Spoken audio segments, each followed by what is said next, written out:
Unfortunately, we do report on violence across Indianapolis a lot, but Metro Police say Indy's seeing fewer homicides and non-fatal shootings this year. But city leaders are now saying the real test isn't the numbers, it's the next generation.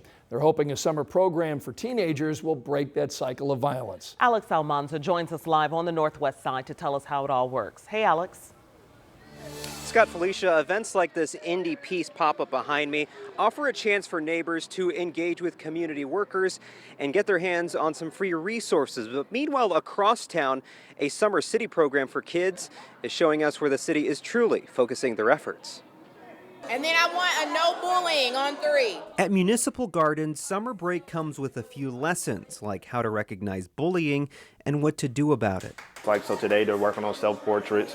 Right now they're doing a scenario programming. It's part of Summer in the City, a 5-day crash course in confidence, relationships, and staying out of trouble. Sometimes it's hard to find what and tap into what they're actually into, but this week was excellent. City leaders call it violence prevention, but here it looks more like kids drawing, performing skits, and talking through real-world challenges. Because youth mental health is not taken serious in some of the underserved communities, and we want to start promoting that and getting kids the right help and letting them know that it's okay if you do need those type of services. For 13-year-old Jaden Anaya, the lessons are already making an impact. I bring myself to say positive affirmations in the mirror and help me bring myself up to help my day go better. The city says it's about numbers. Durrett says it's about people. It's a full circle moment for me because I was a part of programs like this when I was younger, and being a part of this allowed me to grow and develop. And a lot of times it might even save my life based off of those relationships of people that I knew. This time he's on the other side, trying to give kids the same shot that he once needed. Because you can have all the programming in the world and you think the programming is going to be the influence, but the influence is really the relationship. And events like this are going to be happening all over town within the next few weeks. But small events like this are what city leaders say really builds trust between neighbors and the city. We certainly hope it works. Alex Almanza reporting live here in Indianapolis. Thanks so much. Felicia? Alrighty, Scott, thank you so much. And of course, we are very interested in the weather. I think a lot of people's holiday weekend probably starts today. Today. Start it right this second. Yes, start it right now. All right, we got 58 minutes. Go ahead. Yes. Oh, that's right. Will you be here tomorrow? I am working tomorrow. I forgot. I am here tomorrow. Don't you forget. I'll see you tomorrow. Okay, can you call me and wake me up? Yeah. If you're starting the holiday weekend early, just know the weather's going to cooperate for just about all of the outdoor plans. It is going to be hot. It is going to be a little muggy. We're close to 90 degrees as expected today. Right now in Indianapolis, we've made it to 90. 90 Noblesville, 90 Crawfordsville, 87 Brown County, and 87 degrees Bunker Hill. Looks so refreshing at Morris Reservoir. Hey, if you're coming downtown, Fever in town taking on the Aces. It's going to be a warm, muggy evening. Temperatures in the upper 80s as folks head into the field house. Mainly sunny, hot, humid, slight storm chance for the 4th of July, but we are back close to 90 degrees, expecting upper 80s and low 90s. No rain on radar right now, at least close to home. But when we talk about these pop-up storms or a few popping up, this is what we're talking about. And I've got a couple just to our northeast. We'll talk our storm chances for the holiday weekend in a few minutes. All right, Angela, thank you. On to more news now. President Trump is expected to sign his spending bill, which you may know as the big, beautiful bill. It's supposed to go into law tomorrow. So the House passed it this afternoon, sending it to the president's desk after Democrats worked to delay that vote for hours. Julie Sirkin has that story tonight from Washington. After a week of twists and turns, strong-arm tactics, and backroom deals, President Trump's signature tax cuts and spending bill is headed to his desk to be signed into law. The motion is adopted. The final House vote coming one day before a Trump-imposed July 4th deadline, and hours after the bill appeared to be in trouble, with hardline fiscal conservatives and other Republicans threatening to vote no. But ultimately, the bill passed with no changes. A lot of members genuinely needed time to digest what the Senate sent over. House leaders credit the president with convincing holdouts to get in line. He was, directly engaged. He was available. If anybody had a question, they could go straight to him.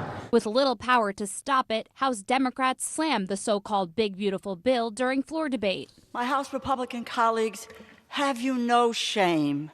And delayed the vote by hours. House Democrats are going to stand up. 8.5 hours, to be clear, because Minority Leader Hakeem Jeffries set a new record for the longest floor speech in history. Democrats in the minority could not stop the bill from passing, but Jeffries says the fight is not over. That no matter what the outcome is on this singular day, we're going to press on. We're going to press on. The bill makes permanent the 2017 Trump tax cuts, slashes funding for Medicaid and food aid programs. It increases funding for border security and the military. The nonpartisan Congressional Budget Office estimates the bill will add more than $3 trillion to the national debt and will strip health care coverage from more than 11 million people. Republicans dismiss those projections. Unleashing a rising tide of prosperity, securing our border, modernizing our national defense, and supercharging energy, agriculture, all the sectors of our economy. The president will head to Iowa tonight for a rally, and tomorrow he will sign the big, beautiful bill at the White House, according to sources, amid all the July 4th celebrations and festivities there. In Washington, Julie Sirkin, NBC News. Now, there are some local clergy members concerned about what's going to happen now that this spending bill is passed. So they're upset about the impact that it would have on Hoosiers' health care, as well as programs helping families in need get food and housing. And that's why they held a funeral vigil outside Indiana Senator Todd Young's office. He is one of the Republicans who voted to pass the bill out of the Senate. So this service was meant to grieve the loss and death that they believe this bill would cause. Our Emily Longnecker was there for it. She'll have a more in-depth look at the reasons they don't support this bill. You'll see her story tonight on 13 News at 6. Tonight, a police officer in Morgan County is back home after 8 days in the hospital.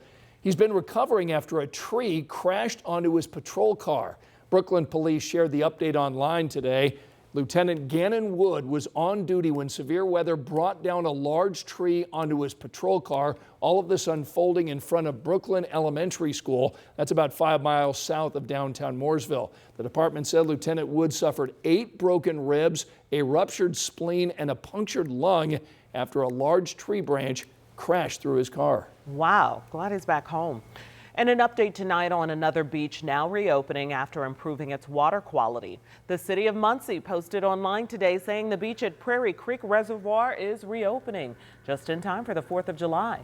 The city closed it recently because of elevated levels of a toxin produced by blue-green algae, but the levels have now dropped and people can go swimming again.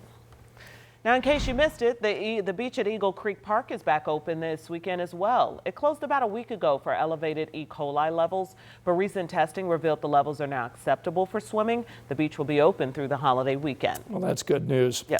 Well, we are 1 day away from enjoying fireworks shows on the 4th of July. Several communities across central Indiana like Avon, Beech Grove, and Franklin, they're actually going to have their fireworks shows tonight. And then many like downtown Indianapolis, they're going to have their show tomorrow. We've got a list of when you can check out all those fireworks shows on our website. Just scan that QR code there and check out WTHR.com/SceneOn13. You'll find one near you.